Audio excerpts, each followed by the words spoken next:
ہشام بن یوسف نے بیان کیا، انہیں معمر نے خبر دی، انہیں زہری نے کہا کہ ہم سے عروہ بن زبیر نے بیان کیا، انہیں عبید اللہ بن عدی بن خیار نے خبر دی، انہیں مسعور بن مخرمہ اور عبد الرحمن بن اسود بن عبد یغوث نے کہ ان دونوں نے عبید اللہ بن عدی بن خیار سے کہا، تم اپنے ماموں امیر المؤمنین عثمان رضی اللہ عنہ سے ان کے بھائی ولید بن عقبہ بن ابی معیط کے باب میں گفتگو کیوں نہیں کرتے؟ ہوا یہ تھا کہ لوگوں نے اس پر بہت اعتراض کیا تھا جو حضرت عثمان نے ولید کے ساتھ کیا تھا۔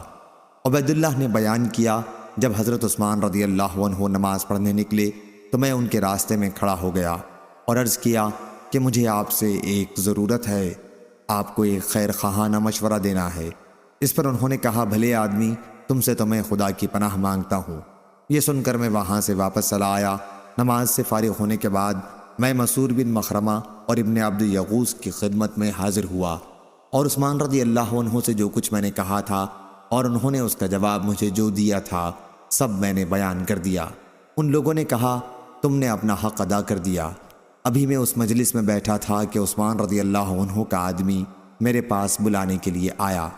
ان لوگوں نے مجھ سے کہا، تمہیں اللہ تعالیٰ نے امتحان میں ڈالا ہے۔ آخر میں وہاں سے چلا اور حضرت عثمان رضی اللہ عنہ کی خدمت میں حاضر ہوا۔ آپ نے دریافت کیا، تم ابھی جس خیر خواہی کا ذکر کر رہے تھے وہ کیا تھی؟ انہوں نے بیان کیا کہ پھر میں نے کہا، اللہ گواہ ہے۔ پھر میں نے کہا، اللہ تعالیٰ نے محمد صلی اللہ علیہ وسلم کو مقبوض فرمایا اور ان پر اپنی کتاب نازل فرمائی۔ آپ ان لوگوں میں سے تھے جنہوں نے حضرت صلی اللہ علیہ وسلم کی دعوت پر لبیک کہا تھا۔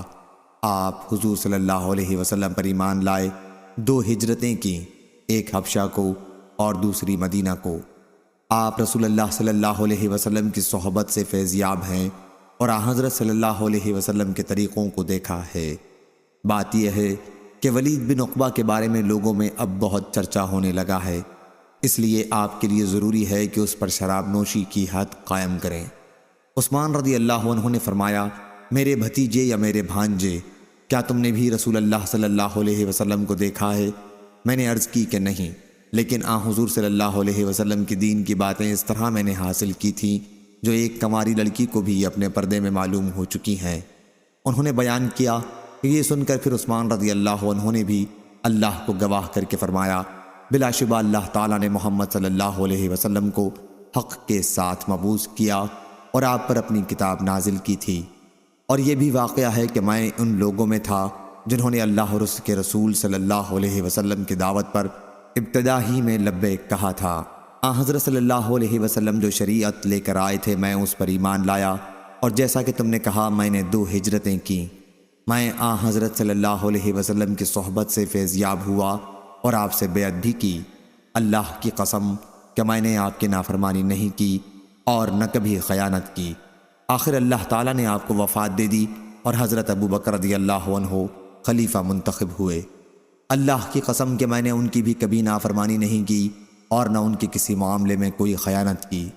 ان کے بعد حضرت عمر رضی اللہ عنہ خلیفہ ہوئے، میں نے ان کی بھی کبھی نافرمانی نہیں کی اور نہ کبھی خیانت کی۔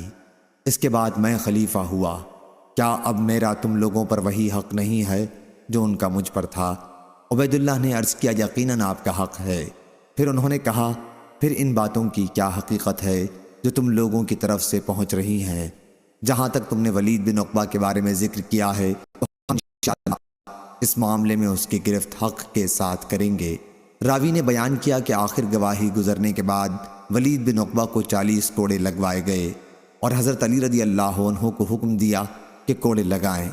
حضرت علی رضی اللہ عنہ ہی نے اس کو کوڑے مارے تھے۔ اس حدیث کو یونس اور زہری کے بھتیجے نے بھی زہری سے روایت کیا، اس میں عثمان رضی اللہ عنہ کا قول اس طرح بیان کیا، کیا تم لوگوں پر میرا وہی حق نہیں ہے جو ان لوگوں کا تم پر تھا؟ صحیح بخاری حدیث نمبر 3872۔